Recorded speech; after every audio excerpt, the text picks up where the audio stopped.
নমস্কার। এখন খুবই ঘন শীত পড়ে গেছে, কিন্তু এরকম ধরনের একটা যদি রাবড়ি আপনি খাওয়ার ইচ্ছা করে তো ঝট করে বানিয়ে ফেলবেন। আমি তার জন্য নিয়েছি গাজরগুলোকে আমি ভালো করে পরিষ্কার করে ধুয়ে এরপরে গ্রেটার দিয়ে গ্রেট করে নেব। গ্রেট করে নিয়ে এদিকে একটা কড়াই বসিয়ে দেব। কড়াইয়ের মধ্যে আমি প্রথমে ঘি দেব। ঘিটা গরম হতেই আমি গাজরগুলো দিয়ে দেব। তো বন্ধুরা, আজকে বং কিচেন বনানি নতুন একটা রেসিপিতে আপনাদের স্বাগত জানাই। আমি এই রেসিপিটি করব গাজরের রাবড়ি। তার জন্যে আমি গাজরটাকে দিয়ে দিলাম। এরপরে ঘিটা গরম হওয়ার সঙ্গে সঙ্গে গাজরটা দিয়ে আমি নাড়তে থাকব।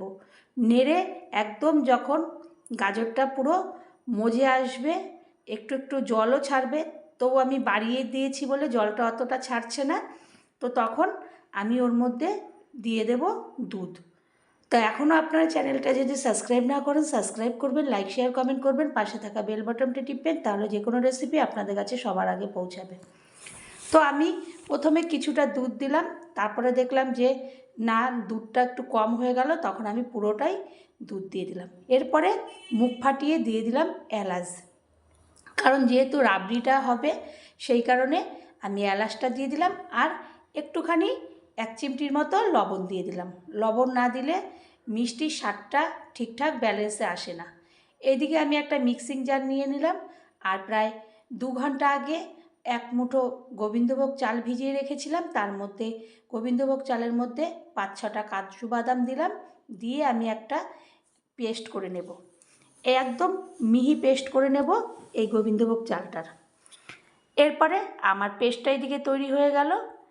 আমি এটাকে ওই যে আমি দুধটা ফুটে উঠেছে এখন গাজরের সঙ্গে, তখন আমি ওই দিয়ে দিলাম গোবিন্দভোগ চাল আর কাজু বাদামের পেস্টটা। এরপরে আমি অনবরত নাড়তে থাকবো, কারণ যেহেতু আমি গোবিন্দভোগ চালের পেস্টটা দিলাম তলায় ধরে যাওয়ার সম্ভাবনা থাকবে, সেহেতু আমি অনর্গল নেড়েই যাব, কারণ তলায় যাতে না ধরে। আর চারিপাশে যে সর জমতে থাকবে আমি সেগুলোকে কাছিয়ে একভাবে ভেতরে দিয়ে দেবো, তাহলে এই রাবড়িটার টেস্টটা অন্যরকম আসবে। এরপরে দিয়ে দিলাম আমি 1 বাটি চিনি।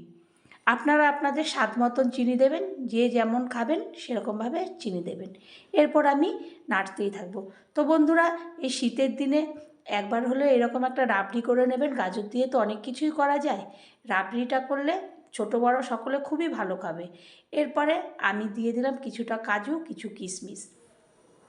খুব অল্প উপকরণে এই রাবড়িটা তৈরি হয়। তারপরে আমি আবারও নাড়বো, চারিপাশে সরগুলো কাছিয়ে কাছিয়ে ভেতরে দেবো, তাহলে যখন খাবেন টেস্টটা খুব সুন্দর আসবে। তো তারপরে আমি এইভাবে নাড়তেই থাকবো। এগুলো দিয়ে আপনি রুটি, পরোটা যে কোনো কিছু দিয়েই খেতে পারবেন। এরপরে আমি দেখব হয়ে গেছে, তখন আমি একটা বাটির মধ্যে এটাকে তুলে নেব। তো বন্ধুরা, শীতের কালে গাজরের এই একটা রাবড়ি করবেন। এরপরে আমি ওর মধ্যে দিয়ে দেব কাজু কিশমিশ। বাটির মধ্যে দিয়ে কাজু কিশমিশ ভেতরেও দিয়েছিলাম, আবার ওপরে সাজিয়ে দেব। তো তারপরে আমি এইভাবে এই রাবড়িটার আরও একটু আমি বাটির মধ্যে দিতে থাকব। তো আমার এই গাজরের রাবড়িটা যদি আপনাদের ভালো লেগে থাকে, খুব অল্প সময় অল্প উপকরণে একটু রাবড়ি খেতে ইচ্ছা করলে গাজর দিয়ে একবার হলেও করবেন। যদি ভালো লাগে আবারও কোনো রেসিপিতে দেখা হবে। ততক্ষণের জন্য ধন্যবাদ।